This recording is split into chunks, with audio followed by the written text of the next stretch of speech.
Elon Musk, người đàn ông giàu nhất thế giới với khối tài sản hơn 400 tỷ đô la Mỹ, không chỉ là một doanh nhân, mà còn là biểu tượng của sự đổi mới và bứt phá.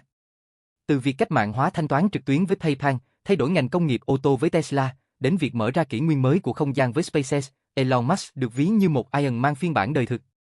Đằng sau thành công đáng kinh ngạc này là những nguyên tắc vàng mà ông áp dụng để chinh phục mọi thử thách. Và điều thú vị là, bạn cũng có thể học hỏi và áp dụng chúng để nâng tầm cuộc sống và sự nghiệp của mình.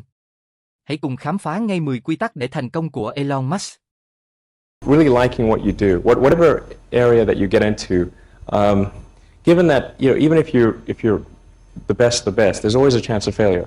So I think it's important that you really like whatever you're doing. If you don't like it, life is too short. If you like what you're doing, you think about it even when you're not working. I mean, it's something that your mind is drawn to, and if you don't like it, you just really can't make it work, I think. You had that third failure in a row. Did you think, I need to pack this in? Never. Why not? I don't ever give up. I mean, I'd have to be dead or completely incapacitated.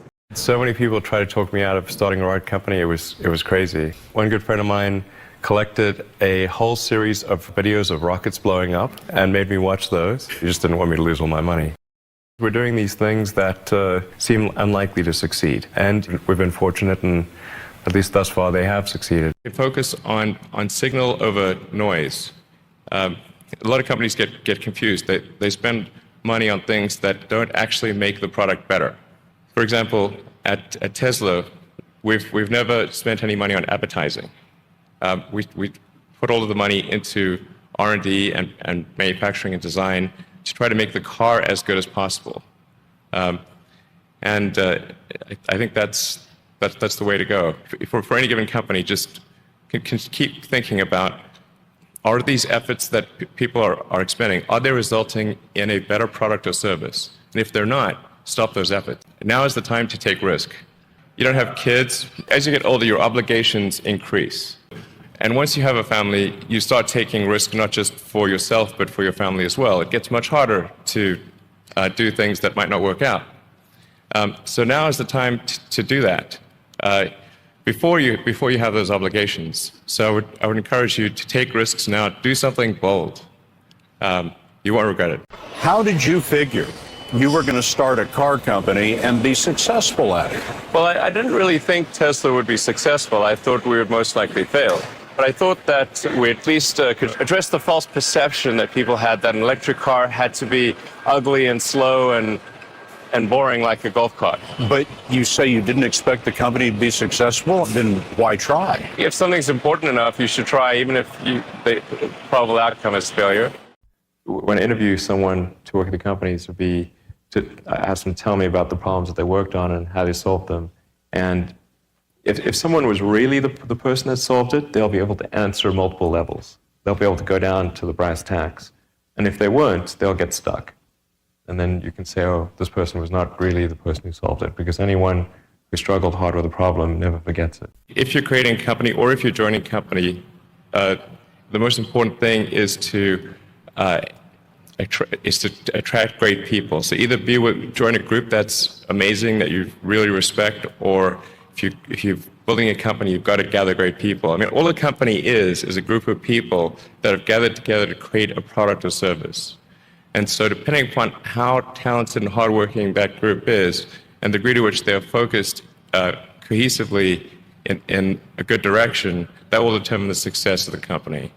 So do everything you can to gather great people if you're creating a company. You've got to make sure that whatever you're doing is a great product or service. It has to be really great. And I go back to what I was saying earlier, where if you're a new company, I mean, unless it's like some new industry or new market that, if it's an untapped market, then you have more ability to, the standard is lower for your product or service. But if you're entering anything where there's an existing marketplace against large entrenched competitors, then your product or service needs to be much better than theirs. It can't be a little bit better, because then you put yourself in the shoes of the consumer, and they say, why would you buy it as a consumer? You're always going to buy the trusted brand unless there's a big difference. So a lot of times, entrepreneur will come up with something which is only slightly better. And it can't just be slightly better. It's got to be a lot better.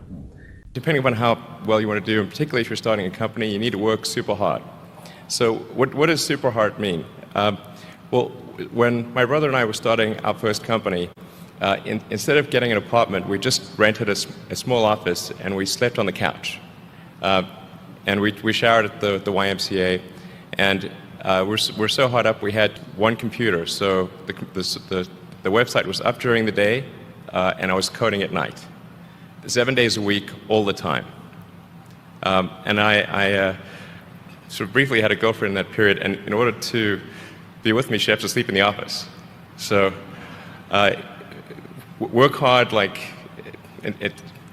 every waking hour. That's the thing I would say, particularly if you're starting a company. And I mean, if you do simple math, say like, okay, if somebody else is working 50 hours and you're working 100, you'll get twice as much done in the course of a year as the other company.